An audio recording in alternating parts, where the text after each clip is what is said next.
नमस्कार दोस्तों, NCERT audio books प्रस्तुत करते हैं कक्षा 6 की भूगोल की पाठ्य पुस्तक पृथ्वी हमारा आवास। प्रस्तुत है इस पुस्तक का दूसरा अध्याय, ग्लोब, अक्षांश एवं देशांतर। पिछले अध्याय में आप पढ़ चुके हैं कि हमारी पृथ्वी गोलाकार नहीं है। यह उत्तर एवं दक्षिण ध्रुवों पर थोड़ी चपटी तथा मध्य में थोड़ी उभरी हुई है। क्या आप कल्पना कर सकते हैं कि यह कैसी दिखती है? इस संबंध में जानकारी प्राप्त करने के लिए आप अपनी कक्षा में सावधानीपूर्वक ग्लोब को देखिए। ग्लोब पृथ्वी का लघु रूप में एक वास्तविक प्रतिरूप है। ग्लोब विभिन्न आकार एवं प्रकार के हो सकते हैं। बड़े ग्लोब जो आसानी से एक स्थान से दूसरे स्थान नहीं ले जाए जा सकते, पॉकेट में रखने योग्य छोटे ग्लोब तथा गुब्बारे जैसे ग्लोब जिनमें हवा भरी जा सकती है एवं आसानी से एक स्थान से दूसरे स्थान ले जाए जा सकते हैं। ग्लोब स्थिर नहीं होते हैं, इसे उसी प्रकार घुमाया जा सकता है जैसे कुम्हार का पहिया या लट्टू घूमता है। ग्लोब पर देशों, महाद्वीपों तथा महासागरों को उनके सही आकार में दिखाया जाता है। पृथ्वी के समान किसी गोले पर किसी बिंदु की स्थिति का वर्णन करना कठिन है।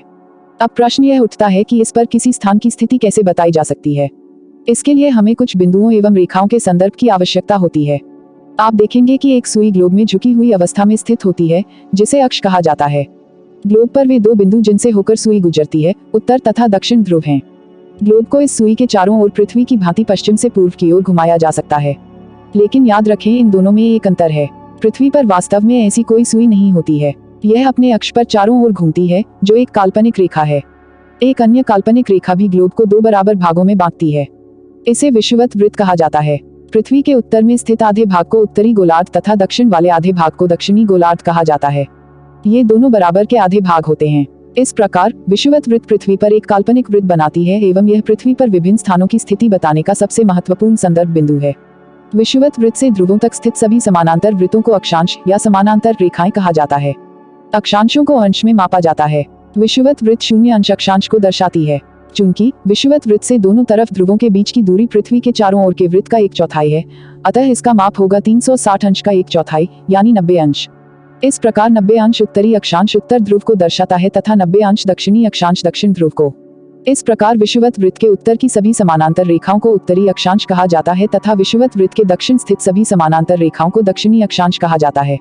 इसलिए प्रत्येक अक्षांश के मान के साथ उसकी दिशा यानी उत्तर या दक्षिण को भी लिखा जाता है। सामान्यतः इसे छोटा ऊ या द अक्षर से व्यक्त किया जाता है।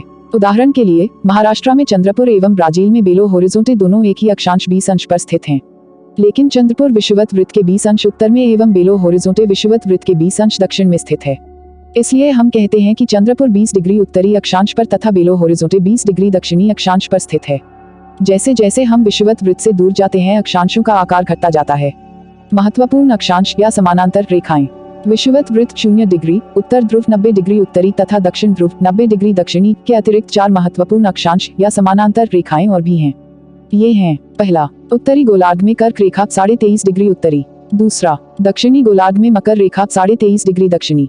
तीसरा, विषुवत वृत्त के 66.5 डिग्री उत्तर में उत्तर ध्रुव वृत्त। चौथा, विषुवत रेखा के 66.5 डिग्री दक्षिण में दक्षिण ध्रुव वृत्त। पृथ्वी के ताप कटिबंध, कर्क रेखा एवं मकर रेखा के बीच के सभी अक्षांशों पर सूर्य वर्ष में एक बार दोपहर में सिर के ठीक ऊपर होता है। इसलिए इस क्षेत्र में सबसे अधिक ऊष्मा प्राप्त होती है तथा इसे उष्ण कटिबंध कहा जाता है। कर्क रेखा तथा मकर रेखा के बाद किसी भी अक्षांश पर दोपहर का सूर्य कभी भी सिर के ऊपर नहीं होता है।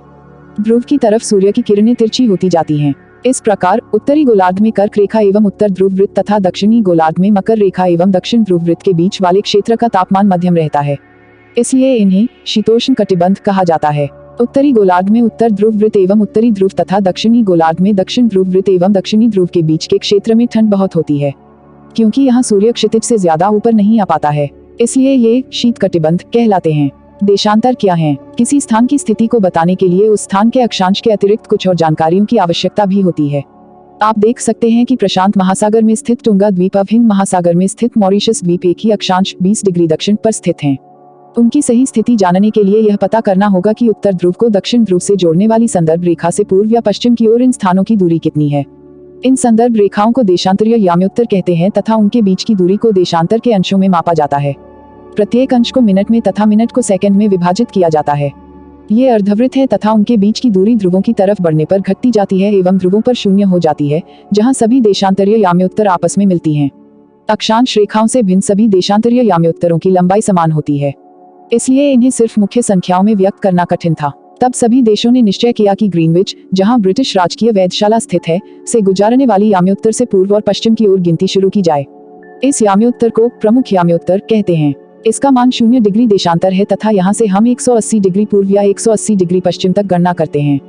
प्रमुख याम्योत्तर तथा 180 डिग्री याम्योत्तर मिलकर पृथ्वी को दो समान भागों, पूर्वी गोलार्ध एवं पश्चिमी गोलार्ध में विभक्त करती है। इसलिए किसी स्थान के देशांतर के आगे पूर्व के लिए अक्षर पू तथा पश्चिम के लिए अक्षर प का उपयोग करते हैं। यह जानना रोचक होगा कि 180 डिग्री पूर्व और 180 डिग्री पश्चिम याम्योत्तर एक ही रेखा पर स्थित हैं। अब ग्लोब पर अक्षांश रेखाओं एवं देशांतरीय याम्योत्तरों के द्वारा बनी ग्रिड को देखो। अगर आपको किसी स्थान के अक्षांश एवं देशांतर की सही जानकारी हो तो ग्लोब पर आप उस स्थान का पता आसानी से लगा सकते हैं। उदाहरण के लिए असम में धुबरी 26 डिग्री उत्तरी अक्षांश एवं 90 डिग्री पूर्वी देशांतर पर स्थित है। अब उस बिंदु को देखें जहां ये दोनों रेखाएं एक दूसरे को काटती हैं। यह बिंदु धुबरी की सही स्थिति होगा। इसको समझने के लिए कागज पर समान दूरी वाली क्षैतिज तथा ऊर्ध्वाधर रेखाएं खींचिए। ऊर्ध्वाधर रेखाओं को संख्या 1, 2, 3, 4 से तथा क्षैतिज रेखाओं को क, ख, ग, घ, अ, ग अक्षरों से व्यक्त करें। जिन बिंदुओं पर ये ऊर्ध्वाधर एवं क्षैतिज रेखाएं एक दूसरे को काटती हैं, वहां कुछ छोटे वृत्त खींचिए। इन छोटे वृत्तों को अ, ब, स, द तथा ध नामों से व्यक्त कीजिए। मान लीजिए कि ऊर्ध्वाधर रेखाएं पूर्व देशांतरों एवं क्षैतिज रेखाएं उत्तरी अक्षांशों को व्यक्त करती हैं। अब आप देखेंगे कि वृत्त अख उत्तरी अक्षांश तथा 1 डिग्री पूर्वी देशांतर पर स्थित है। अन्य वृत्तों की स्थिति ज्ञात करें। देशांतर और समय। समय को मापने का सबसे अच्छा साधन पृथ्वी, चंद्रमा एवं ग्रहों की गति है। सूर्योदय एवं सूर्यास्त प्रतिदिन होता है, अतः स्वाभाविक ही है कि यह पूरे विश्व में समय निर्धारण का सबसे अच्छा साधन है। स्थानीय समय का अनुमान सूर्य के द्वारा बनने वाली परछाई से लगाया जा सकता है, जो दोपहर में सबसे छोटी एवं सूर्योदय तथा सूर्यास्त के समय सबसे लंबी होती है। ग्रीनविच पर स्थित प्रमुख याम्योत्तर पर सूर्य जिस समय आकाश के सबसे ऊंचे बिंदु पर होगा, उस समय याम्योत्तर पर स्थित सभी स्थानों पर दोपहर होगी। चूंकि पृथ्वी पश्चिम से पूर्व की ओर चक्कर लगाती है, अतः वे स्थान जो ग्रीनविच के पूर्व में हैं, उनका समय ग्रीनविच समय से आगे होगा तथा जो पश्चिम में हैं, उनका समय पीछे होगा। समय के अंतर की दर की गणना निम्नलिखित विधि से की जा सकती है। पृथ्वी लगभग 24 घंटे में अपने अक्ष पर 360 डिग्री घूम जाती है, अर्थात वह 1 घंटे में 15 डिग्री एवं 4 मिनट में 1 डिग्री घूमती है। इस प्रकार जब ग्रीनविच में दोपहर के 12 बजते हैं, तब ग्रीनविच से 15 डिग्री पूर्व में समय होगा 15 गुना 4 बराबर 60 मिनट, अर्थात ग्रीनविच के समय से 1 घंटा आगे, अर्थात वहां दोपहर का 1 बजा होगा। लेकिन ग्रीनविच से 15 डिग्री पश्चिम का समय ग्रीनविच समय से 1 घंटा पीछे होगा, यानी वहां सुबह के 11 बजे होंगे।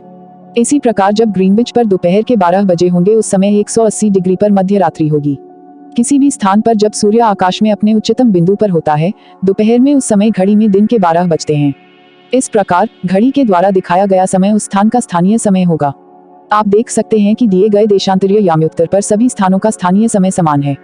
हम मानक समय क्यों मानते हैं?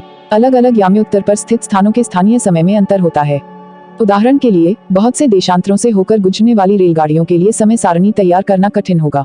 भारत में गुजरात के द्वारका तथा असम के डिब्रूगढ़ के स्थानीय समय में लगभग 1 घंटा 45 मिनट का अंतर होगा। इसलिए यह आवश्यक है कि देश के मध्य भाग से होकर गुजरने वाली किसी याम्योत्तर के स्थानीय समय को देश का मानक समय माना जाए। इस याम्योत्तर रेखा के स्थानीय समय को पूरे देश का मानक समय माना जाता है। भारत में 82.5 डिग्री पूर्व या 82 डिग्री 30 मिनट पूर्व को मानक याम्योत्तर माना गया है। इस याम्योत्तर के स्थानीय समय को पूरे देश का मानक समय माना जाता है। इसे भारतीय मानक समय के नाम से जाना जाता है। कबीर भोपाल के निकट एक छोटे से नगर में रहता है। वह अपने मित्र आलोक से कहता है कि वे लोग आज रात्रि में नहीं सो पाएंगे। भारत एवं इंग्लैंड के बीच एक क्रिकेट मैच लंदन में 2 बजे अपराह्न में शुरू होगा, अर्थात भारत के समयानुसार मैच शाम के 7:30 बजे शुरू होगा तथा देर रात्रि में समाप्त होगा। क्या आप जानते हैं कि भारत एवं इंग्लैंड के बीच समय में क्या अंतर है? भारत ग्रीनविच के पूर्व 82 डिग्री 30 मिनट पूर्व में स्थित है तथा यहाँ का समय ग्रीनविच समय से 5 घंटा 30 मिनट आगे है। इसलिए जब लंदन में दोपहर के 2 बजे होंगे, तब भारत में शाम के 7:30 बजे होंगे। कुछ देशों का देशांतरीय विस्तार अधिक होता है, जिसके कारण वहाँ 1 से अधिक मानक समय अपनाए गए हैं। उदाहरण के लिए, रूस में 11 मानक समयों को अपनाया गया है। पृथ्वी को 1-1 घंटे वाले 24 समय क्षेत्रों में बांटा गया है। इस प्रकार प्रत्येक समय क्षेत्र 15 डिग्री देशांतर तक के क्षेत्र को घेरता है। हमारी पाठ्य पुस्तक का दूसरा अध्याय यहाँ समाप्त होता है। आपसे अनुरोध है कि इस ऑडियो बुक को ज्यादा से ज्यादा शेयर करें। इस ऑडियो बुक से संबंधित यदि कोई शिकायत या सुझाव हो तो आप हमें कमेंट बॉक्स में जरूर लिखें। आपकी प्रतिक्रिया हमारे लिए अति महत्वपूर्ण है, ताकि हम आपके लिए इस ऑडियो बुक को और भी बेहतर बना सकें। अब हम आपसे मिलेंगे इसी पाठ्य पुस्तक के अगले अध्याय में। तब तक के लिए खुश रहिए, मस्त रहिए और खूब मन लगाकर पढ़ाई कीजिए। जय हिंद, जय भारत।